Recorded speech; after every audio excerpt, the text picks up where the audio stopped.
Hi friends, Vika here. As promised, today I'm going to be talking about A Voice in the Wind. So this video is going to contain some spoilers about A Voice in the Wind by Francine Rivers. So if you plan on reading it at some point and don't want to be spoiled, I recommend just not watching this video. So my thoughts on A Voice in the Wind. It was okay. I think I gave it like 3.5, maybe 4 stars. I can't completely recall right now. I read this last month.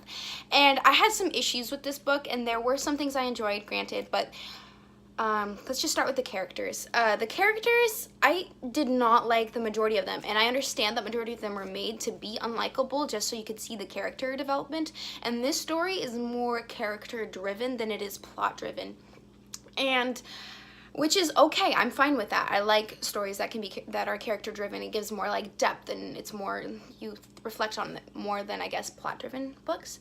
But the thing is, like, Julia and Marcus were both just, I could not stand them at all. They're just like, you know, the really, really wealthy, affluent people who like don't understand what consequences are and just need everything for themselves and super, super selfish. And you're supposed to like fall in, like, Julia, I understand why you're supposed to hate and you're supposed to eventually pity her, but I didn't pity her. She's at, like, I get she's married at like 15 or whatever, and so she's still a child. But the thing is, like, even myself at 15, I knew what consequences were. Like, you can't assume everything's gonna be okay. And she does go through, like, hell and back. I understand that. And I sympathize with her on that. But still, her outlook on life was kind of just, like, I know I'm supposed to feel bad for you, but I almost don't, just because of how bad of a person you are right now. And her friends, too, like Octavia, she's, like, literally the worst human being, and you guys are literally doing, like, a high school thing where, like, I have this and this, and we're just pretending to be friends because we really hate each other, and we're just trying to show off and one-up each other. And it's just, like, and I really did not care. Like, I was like, move on. Like, this is not helping the story at all. And Marcus, I hated Marcus. I hated him just as much as I hated Julia. Like, I have a feeling he's gonna be the love interest that Hadassah ends up with, which, like, the ending, I'm assuming she doesn't die, which kind of, I don't know, like, she's fine, but I have not read the other books in the series, but just from hearing other people, like, talking about Hadassah and just, like, the series, like, there's 3 books, I know she survived the whole Lions attack thing, and I have a feeling she's gonna end up with Marcus, and I really, really hate Marcus. Like, he almost rapes her. He sexually abuses and attacks her. Not abuses, but he sexually attacks her, and it's romanticized in this book. Like, that's not okay at all. Like, no, big no for me. And I was just like, did this just happen? Like, I understand he like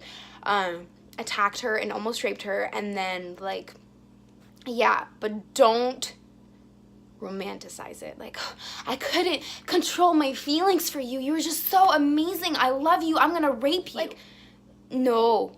I was super livid. I had to put this book down. I was like, I'm not touching you for days. Like, no. Like, Marcus should have not touched her without her consent.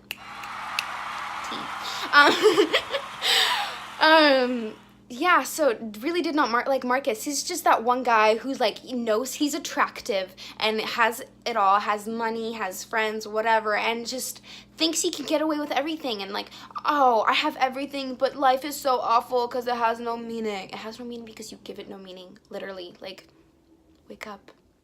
I understand that you're trying to say, like, the author's trying to say, like, and the parents, I like the parents, they were understandable. Hadassah, she's just kind of, like, plain and bland. I didn't think there was much structure to her. She was a bit kind of, I didn't understand her loyalty to Julia so much. She's literally, like, abuses Hadassah, and she's, like, still, like, diligently serves her. And she's just kind of bland to me. And then there was Atreus, I can't say his name, but he was cool. I understood his character the most out of everyone, just because he, like, Hadassah I understood too, but him, like, I sympathized with the most, just because, like, he is a warrior and he's forced to be a gladiator, so I understand like where his life went and all the things that he did, and I was more forgiving of him than I was of Julia and Marcus's downfalls. And what was the name of the girl who Hadassah, like, I can't remember her name right now, but it's the girl who's the widow. I saw that coming from a mile away. I knew what was gonna happen. I knew she was lesbian and she was like in love with Hadassah. I know it didn't explicitly say in this book, but I know that's what it is and that's what's going on. And I was just like, how? Not Hadassah, she's in love with Julia. And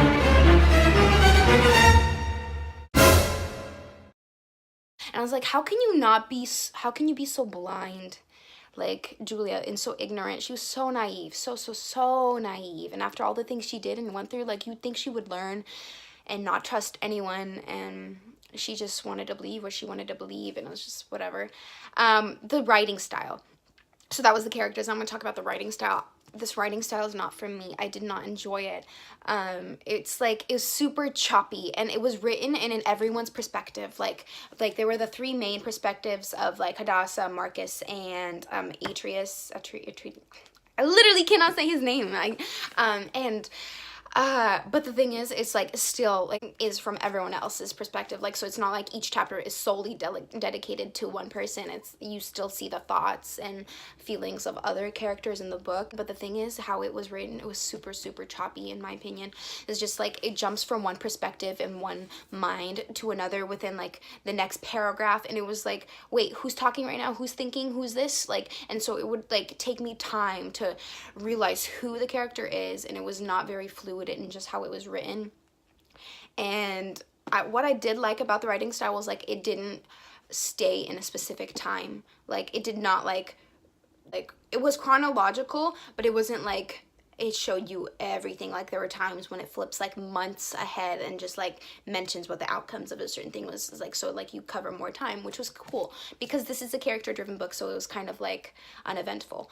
The beginning, I really like so it was hard to start this book too. Like the beginning was, everyone told me that like the first half was just like all history, not the first half, but like the first couple like pages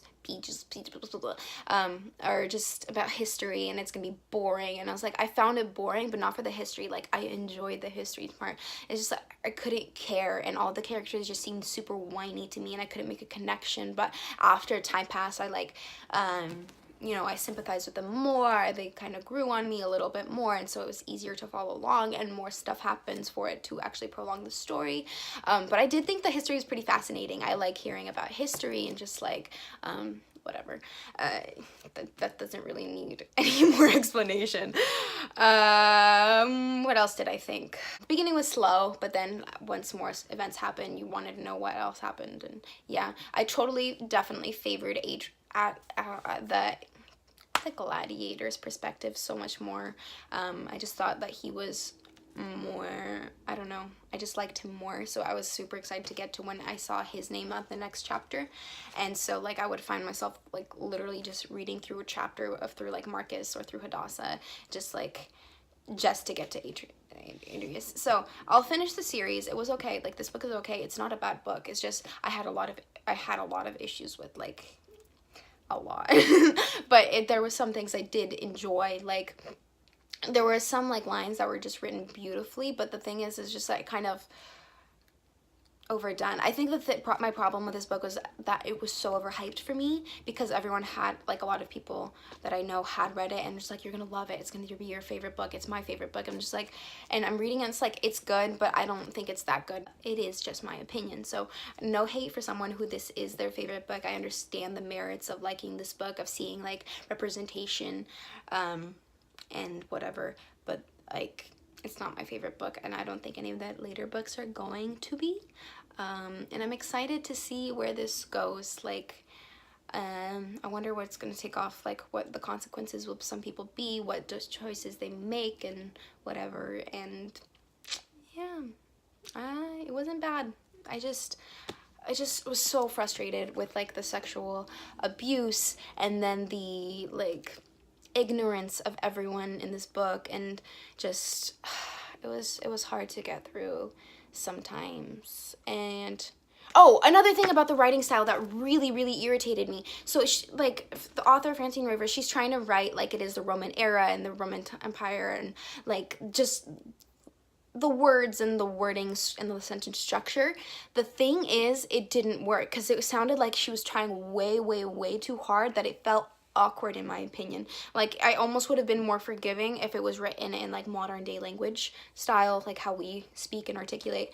But the thing is, it was trying way, way too hard, and it's just like, I'm pretty sure no one has ever said a sentence like that. Like, it's just super overly formal. I'm just like, if this was Jane Austen, like, it's like Victorian era kind of language. I'm just like, that's hundreds and hundreds of years into the future, not during the Roman Empire. And so it was just kind of irritating to me, and it was just like, it kind of turned me off from reading the book, for like, especially in the beginning. And then you kind of get used to it, and it's a lot of it getting used to it and being forgiving of a lot of things. And so once I was able to be more forgiving and lenient, I was able to enjoy it more. You just have to, like, which is, I don't think that's necessarily a great thing. Like, writing is an art form, and you should be able to appreciate the art, and I wasn't appreciating it. So this book is just, I didn't appreciate it nearly as much as someone else would have if they were more forgiving of that. And I'm a bit more critical. I'm not a great writer myself, but I'm a bit more critical just because of my reading habits and whatnot. So yeah, those are my thoughts on Voice in the Wind. Let me know what you think. I know a lot of people did enjoy this. I want to know what people think for those who haven't enjoyed it, or if you disagree with my opinion, let me know. I really, really want to know, because I like talking about books. I wouldn't have this channel for any other reason other than I do like talking about books. I love reading, so I like hearing opinions and how other people perceive certain things. So let me know in the comments below. Bye, you guys. Hope everyone has a great week.